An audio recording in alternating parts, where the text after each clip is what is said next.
ಓಂ. ವಚನ ಶ್ರೀ ದೇವಿ ಮಹಾತ್ಮೆ. ಕಾಳಿಕಾ ಪುರಾಣೋಕ್ತ ವಚನ ಶ್ರೀ ದೇವಿ ಮಹಾತ್ಮೆ ಪಾರಾಯಣ ಕ್ರಮ ಹಾಗೂ ಮಹಿಷಾಸುರಮರ್ಧಿನಿ ಸ್ತೋತ್ರ ಸಹಿತ. ಲೇಖಕರು ಶಾಂತಿಪ್ರಿಯ. ಪ್ರಕಾಶಕರು ಶ್ರೀ ಗಣೇಶ ಪ್ರಕಾಶನ, ಬೆಂಗಳೂರು. ಅಧ್ಯಾಯ 13. ಶಾಂಭವಿ ಮಹಿಮೆ. ಸೂತ ಪುರಾಣಿಕರು ಶೌನಕರಿಗೆ ಶುಂಭ ನಿಶುಂಭರ ವಧೆಯನ್ನು ಕುರಿತು ಹೇಳಿದ ಬಳಿಕ, ಶೌನಕರೇ, ದೇವಿಯು ದೈತ್ಯ ಸೋದರರನ್ನು ಕೊಲ್ಲಲು ತನ್ನ ಉಗ್ರರೂಪ ಪ್ರಕಟಿಸಿದ ಬಳಿಕ ಅವಳನ್ನು ಶಾಂತಗೊಳಿಸಲು ಹಾಗೂ ತಮ್ಮನ್ನು ರಕ್ಷಿಸಬೇಕೆಂದು ಪ್ರಾರ್ಥಿಸಿ ದೇವತೆಗಳು ದೇವಿಯನ್ನು ನಾನಾ ವಿಧವಾಗಿ ಸ್ತುತಿಸಿದರು. ಅಮ್ಮ ಸರ್ವಮಂಗಳೇ, ಚಂಡಿ, ಚಾಮುಂಡಿ, ಪರಮೇಶ್ವರಿ, ಈಶ್ವರವಲ್ಲಭೆ, ನಾರಾಯಣಿ, ಕಾಳಿ, ದುರ್ಗಾ ಪರಮೇಶ್ವರಿ, ತಾಯೇ, ಮಹಾದುಷ್ಟರೆನಿಸಿದ್ದ ಮಹಿಷಾಸುರ, ರಕ್ತ ಬೀಜಾಸುರ, ಶುಂಭ ನಿಶುಂಭರನ್ನು ಸಂಹರಿಸಿದ ದೇವಿಯೇ, ಚಕ್ರ, ಗದೆ ಮೊದಲಾದ ಆಯುಧಗಳನ್ನು ಧರಿಸಿರುವ ಈ ನಿನ್ನ ಭಯಂಕರ ಸ್ವರೂಪವನ್ನು ತಗ್ಗಿಸಿ ನಮಗೆಲ್ಲ ಶುಭವನ್ನುಂಟು ಮಾಡು. ತಾಯೇ, ಒಮ್ಮೆ ಅಮ್ಮ ಎಂದು ಬಂದರೆ ಸಲಹಿ ಕಾಪಾಡುವ ಮಂಗಳೇ, ಭುವನೇಶ್ವರಿಯೇ, ನೀನು ಗಿರಿರಾಜನ ಮಗಳು, ಸರ್ಪಭೂಷಿತಳು, ಶಾಂತ ಸ್ವರೂಪಿಣಿಯೂ ಆಗಿರುವೆ. ಭೂತಗಣಗಳಿಗೆ ಸಂತೋಷ ಉಂಟು ಮಾಡುವ ಪಾರ್ವತಿಯೇ, 3 ಕಣ್ಣುಳ್ಳವಳಾದ ನೀನು ರಾಕ್ಷಸರಿಗೆ ಕಾಲಸ್ವರೂಪಿಣಿಯಾಗಿರುವೆ. ಎಲೈ ಜಗದಾಂಬೆಯೇ, ಮಹೇಶ್ವರಿಯೇ, ಶಾಕಾಂಭರಿಯೇ, ಶಾಂಭವಿಯೇ, ನಾರಾಯಣಿಯೇ, ರಾಕ್ಷಸರನ್ನು ಸಂಹರಿಸಿರುವವಳೆ, ನಿನಗಿದೋ ಅತ್ಯಂತ ಪ್ರೀತಿಯಿಂದ ನಮಸ್ಕರಿಸುತ್ತಿದ್ದೇವೆ. ರೌದ್ರಮುಖಿಯೇ, ವಿಶಾಲಾಕ್ಷಿಯೇ, ಶಕ್ತಿಶಾಲಿನಿ, ಮಹಿಷಾಸುರಮರ್ಧಿನಿ, ಶೈಲಸುತೆಯೇ, ಮಧು ಕೈಟಭಹರಳೆ, ದುಷ್ಟ ರಾಕ್ಷಸರೊಂದಿಗೆ ಶೌರ್ಯ ಸಾಹಸಗಳಿಂದ ಯುದ್ಧ ಮಾಡಿದವಳೆ, ಶುಂಭ ನಿಶುಂಭರಂತಹ ಪರಮವೈರಿಗಳನ್ನು ಕೊಂದ ನಾರಾಯಣಿಯೇ, ಮೇನೆಯ ಮಗಳೇ, ಕೋಮಲಾಂಗಿಯೇ, ವಜ್ರಾಯುಧ ಭೂಷಿತೆ, ತ್ರಿಶೂಲಪಾಣಿಯೇ, ಜಯ ಶುಭವಾಣಿಯೇ, ಜಯ ಕಲ್ಯಾಣಿಯೇ, ನಮ್ಮನ್ನು ಸಲಹುವವಳಾಗು.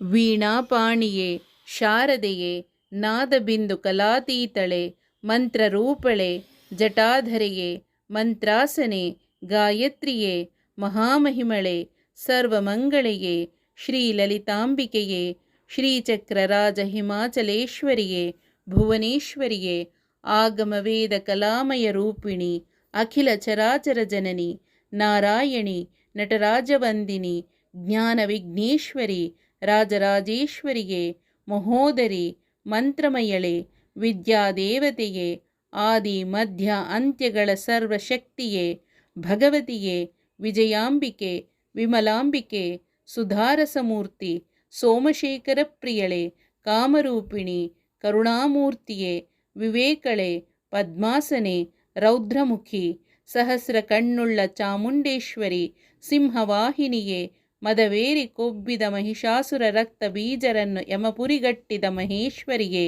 ಆನಂದದಾಯಿನಿ, ನಿತ್ಯ ಕಲ್ಯಾಣಿ, ಭವಾನಿ, ಭದ್ರೇಶ್ವರಿ, ಸ್ತಂಭಿನಿ, ಅನಾದಿಶಕ್ತಿ, ಮಹಾತಪಸ್ವಿನಿ, ಮಹಾಕಾಳಿ, ಪಾಪಭಕ್ಷಿಣಿ, ಸುರಗಂಗಾಸ್ವರೂಪಳೆ, ಕರಾಳವದನೆ, ಅಮ್ಮ ನೀನು ಶಾಂತಳಾಗಿ ನಮ್ಮನ್ನು ಸಲಹಬೇಕು. ನಾವು ಮಾಡಿದ ತಪ್ಪುಗಳನ್ನು ಕ್ಷಮಿಸುತ್ತಾಯೇ. ಅಖಿಲಾಂಡೇಶ್ವರಿ, ವಿಮಲಾಕ್ಷಿ, ಕಾಮಾಕ್ಷಿ, ಮೀನಾಕ್ಷಿ, ಶಾಂಭವಿ, ನಾರಾಯಣಿ, ಅಖಿಲ ಚರಾಚರ ಸ್ವರೂಪಳೆ, ನಿನಗಿದೋ ನಮಸ್ಕರಿಸುತ್ತಿದ್ದೇವೆ. ಖಡ್ಗ, ಮುಸಳ, ಗದೆ, ತೋಮರ, ಕಠಾರಿ, ಭರ್ಜಿ, ಈಟಿ, ಧನಸ್ಸು ಮೊದಲಾದ ಆಯುಧಗಳನ್ನು ಧರಿಸಿರುವವಳೆ, ಇಂದ್ರಾಕ್ಷಿಯೇ, ಮೋಹನ ಕುಮಾರಿಯೇ, ಹ್ರೀಂಕಾರಿ, ಹ್ರೂಂಕಾರಿ, ಕಟ್ವಾಂಗಿನಿಯೇ, ಹರಿಹರ ಬ್ರಹ್ಮಶಕ್ತಿಧಾರಿಣಿಯೇ, ಪದ್ಮಾವತಿಯೇ, ನಾಯಕಿಯೇ, ಶಿವೆ, ಸರ್ವಮಂಗಳೆಯೇ, ಮಲ್ಲಿಕಾರ್ಜುನ ಪ್ರಿಯೆ, ಭ್ರಮರಾಂಬಳೆ, ವೈಷ್ಣವಿ, ವಾರಾಹಿ, ಚಾಮುಂಡಿಯೇ, ನೃಸಿಂಹೆ, ಸಾರಮತಿಯೇ, ಸುನಂದೆ, ಸಾಮಗಾನಲೋಲೆ, ಹರಿಶಕ್ತಿಯೇ, ನಾರಾಯಣಿ, ನಮೋನ್ನಮಃ. ಅಮ್ಮ ನಿನಗಿದೋ ನಮಸ್ಕರಿಸುತ್ತಿದ್ದೇವೆ. ಉಗ್ರಸ್ವರೂಪವನ್ನು ತಗ್ಗಿಸಿ ಶಾಂತಳಾಗು. ವಾಸಂತಿಕೆಯೇ, ರಾಸಿಕ್ಯ ದೀಕ್ಷಾವ್ರತೆ, ಮಾಣಿಕ್ಯ ವೀಣೆ ಹಿಡಿದಿರುವ ಸರ್ವ ವಿದ್ಯಾಲಂಕಾರ ಭೂಷಿತಳೆ, ರಕ್ಷಮಾಂ ರಕ್ಷಮಾಂ ತಾಯೇ, ಪ್ರಸನ್ನಳಾಗು ತಾಯೇ, ಈ ನಿನ್ನ ಮಕ್ಕಳ ಮೇಲೆ ಕರುಣೆ ತೋರು, ಮಕ್ಕಳಿಗೆ ತಾಯಿಯೇ ಆಧಾರವಲ್ಲವೇ, ಬೇಗನೆ ಪ್ರಸನ್ನಳಾಗಿ ನಮಗೆ ಅನುಗ್ರಹಿಸು ಎಂದು ದೇವತೆಗಳು ಪ್ರಾರ್ಥಿಸುತ್ತಿದ್ದಂತೆ ಚಂಡಿ ಚಾಮುಂಡೇಶ್ವರಿಯು ಶುಂಭ ನಿಶುಂಭರನ್ನು ನಿಗ್ರಹಿಸಿದ ಶಾಂಭವಿಯು ಪ್ರಸನ್ನಳಾಗಿ ಶಾಂತಳಾದಳು. ದೇವತೆಗಳು ಭದ್ರಕಾಳಿಯ ಶಾಂತಮೂರ್ತಿಯನ್ನು ಕಂಡು ಆನಂದ ತುಂದಿಲರಾದರು. ಪರಮೇಶ್ವರಿಯು ಮಾತನಾಡಿ, ದೇವತೆಗಳೇ, ಶುಂಭ ನಿಶುಂಭರು ನನ್ನಿಂದ ಸಂಹಾರಗೊಂಡರೂ ಮುಂದೆ 28ನೇ ಯುಗದ ವೈವಸ್ವತ ಮನ್ವಂತರದಲ್ಲಿ ವೈಪ್ರ ಚಿತ್ತರೆನಿಸಿ ಹುಟ್ಟುವರು. ರಾಕ್ಷಸರ ಸ್ವಭಾವವೇ ಹಾಗಿರುತ್ತದೆ. ತಾಮಸ ಗುಣ ಪ್ರವೃತ್ತಿಯ ಅವರು ಸತ್ವಗುಣ ಸಂಪನ್ನರ ಮೇಲೆ ಕೈಮಾಡುತ್ತಿರುವರು. ಆಗ ನಾನು ನಂದಗೋಪನ ಮಡದಿ ಯಶೋಧೆಯಲ್ಲಿ ಹುಟ್ಟುತ್ತೇನೆ. ದ್ವಾಪರಾಂತ್ಯದಲ್ಲಿ ಅವರನ್ನು ಕೊಂದು ಹಾಕುತ್ತೇನೆ. ದೇವತೆಗಳೇ, ನಾನು ಮಧು ಕೈಠಭರು, ರಕ್ತ ಬೀಜಾಸುರ, ಮಹಿಷಾಸುರ, ಶುಂಭ ನಿಶುಂಭರನ್ನು ವಧಿಸಿದ ಕಥೆಯು ಪುಣ್ಯಪ್ರದವಾಗಿರುತ್ತದೆ. ಇದನ್ನು ಮಂಗಳವಾರ, ಶುಕ್ರವಾರಗಳಂದು, ತದಿಗೆ, ಅಷ್ಟಮಿ, ನವಮಿ, ಚತುರ್ದಶಿ, ಹುಣ್ಣಿಮೆ ತಿಥಿಗಳಂದು ಹಾಗೂ ನವರಾತ್ರಿಯ 9 ದಿನಗಳಲ್ಲೂ ಶ್ರದ್ಧಾಭಕ್ತಿಗಳಿಂದ ಪಠಿಸಿದರೆ ಅವರ ಮನೋಭೀಷ್ಟಗಳೆಲ್ಲವೂ ನೆರವೇರುತ್ತದೆಂದು ತಿಳಿಯಿರಿ. ಅಂಥವರ ದಾರಿದ್ರ್ಯ ಮಾಯವಾಗಿ ಎಲ್ಲ ಪಾಪಗಳು ದೂರವಾಗುತ್ತದೆ.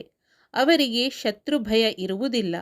ದುಷ್ಟ ಪ್ರಾಣಿಗಳು, ಹಾವು ಚೇಳುಗಳು, ಭೂತಪ್ರೇತಗಳು, ಚೋರ ಭಯಗಳು ಇರುವುದಿಲ್ಲ. ಅವರು ಸದ್ಗುಣ ಸಂಪನ್ನರಾಗಿ ಸಜ್ಜನರ ಸ್ನೇಹ ಸಂಪಾದಿಸುವರು. ಸಕಲರಿಂದ ಪೂಜಿಸಲ್ಪಟ್ಟು ಜನಪ್ರಿಯರಾಗುವರು. ಎಲೆ ದೇವತೆಗಳೇ, ಕೇಳಿರಿ. ದೇವಿ ಮಹಾತ್ಮೆಯನ್ನು ಓದಿದವರು ಬ್ರಹ್ಮರಾಕ್ಷಸ ಭಯದಿಂದ ದೂರವಾಗಿ ಶಾಂತಿ ಹೊಂದುವರು.